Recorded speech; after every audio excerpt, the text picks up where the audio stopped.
thank Christ that's over. Whilst 2018 wasn't a bad year for film, it just wasn't a particularly good one either. Film seemed happy to just trot along at 2 to 3 stars, making lots of money without actually saying or doing anything important. But I've been through all my old reviews, as well as some films that you didn't see me review simply through time pressures, and these are the bottom 10 films of 2018. House Rules, if it was not released in the United Kingdom on the silver screen between January 1st and December 31st of last year, I have not considered it for this list. So if it was released purely on a streaming service, it was not considered. But being released on both a streaming service and getting a limited release, that is fine by me. And with that said, number 10... So, I think I'm actually pretty much at my Sherlock Holmes limit. He's everywhere, and this film just sent me over the edge. Leaving aside the fact that it's from a franchise based off of known puns and Elton John music, it's a dull mystery, not funny, and seems not to exist for any reason at all other than it's yet another known pun.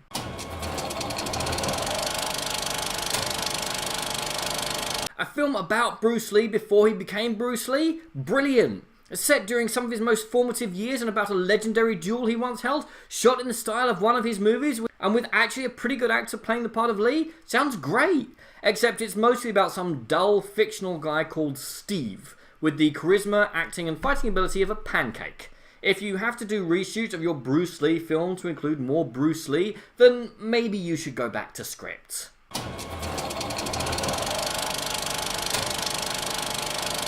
Is the YA genre dead yet? With a plot description that reads like a cross between Children of Men and X-Men, this is instead yet another dull, predictable opening to a young adult trilogy, which isn't gonna happen. Bad acting, bad world building, a waste of Brennan of Tarth, but it does hold the record for the biggest theatre drop in history, so that's nice. How hard is it to get Robin Hood right? Given that he's basically history's first superhero, you'd think this generation of cinema would at least be able to get that right. But instead of box setting Arrow and maybe hiring a few people from the first few seasons of that show to get it done right, we instead got Hoodie Begins with a confused, nonsensical plot, a terrible villain, loads of bad CGI in a film which should have none, as well as some baffling casting decisions. Bono's daughter? Tim Minchin? What were you smoking? Can I have some? How not to reboot a franchise. On paper, this looked okay. Directed by someone who worked on the original, it wasn't cursed with a 12A rating, and it seemed like a simple enough premise, and boy oh boy did it waste what little goodwill it had. First cutting out an entire subplot and Battlestar Galactica's Edward James Olmos for pacing, then just featuring bad action, too many quips, not enough people dying, bad CGI, and that intolerable child savant trope. And we can only thank Neeson that the mind-bogglingly stupid end scene with Ellen Ripley was cut. It bombed, the sequel now looks unthinkable, and I can get back to enjoying the classic film, naturally starting it at 1 minute 29 seconds. I can get behind a good spy parody. I liked Spy and Spy Hard and the first Austin Powers movie, but this is a spy parody that didn't make me laugh once. It didn't make my wife laugh once. It was dull, unfunny, predictable, didn't try anything new, and completely wastes the very, very funny Kate McKinnon. It's just as poorly written with its terrible characters and bad acting as the other two, its plot doesn't turn up until the hour mark, and in the era of Me Too, it just seems old-fashioned and out of date.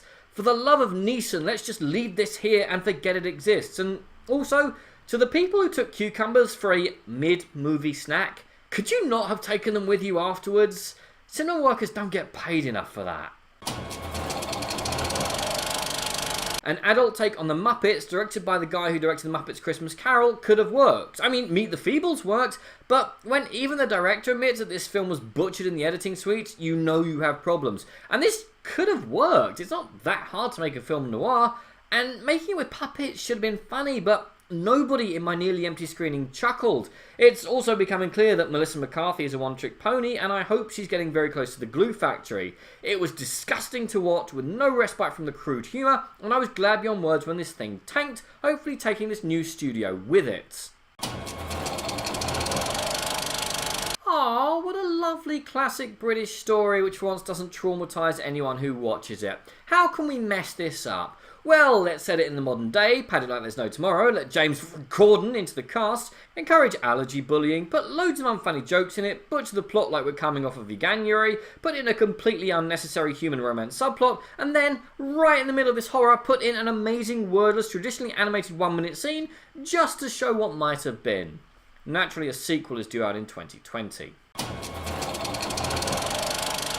The first in the Fantastic Franchises and How to Milk Them series was a pretty fun romp that the missus and I have happily sat through several times, but with this, and leaving aside the issues with hiring Mr. Depp and the fact that he could have been recast with almost no effort, you have a film with muddled, confused, low-stakes plot, and I swear at least 3 characters just vanished into the ether. It sets up several plot holes within the Harry Potter franchise, and it was one of the very few films that didn't disappoint or upset me, but it just simply made me angry. It's just not a film in its own right. It's the first half of the second act of a film stretched to feature length and offers no satisfaction as a film in and of itself. It's a launchpad for more films as opposed to what it's supposed to be. There are virtually no practical effects and it pointlessly sets the film in Paris but doesn't explore the French Wizarding Society. It's a waste of fantastic actors, an amazing world, hundreds of millions of pounds, and I've got to sit through another 3. Humbug. But what did you guys think? And what did you think was the worst film of last year? Comment below, let me know. I'm Daniel, it's been a Dunking. If you've enjoyed this video, please like, share, and subscribe.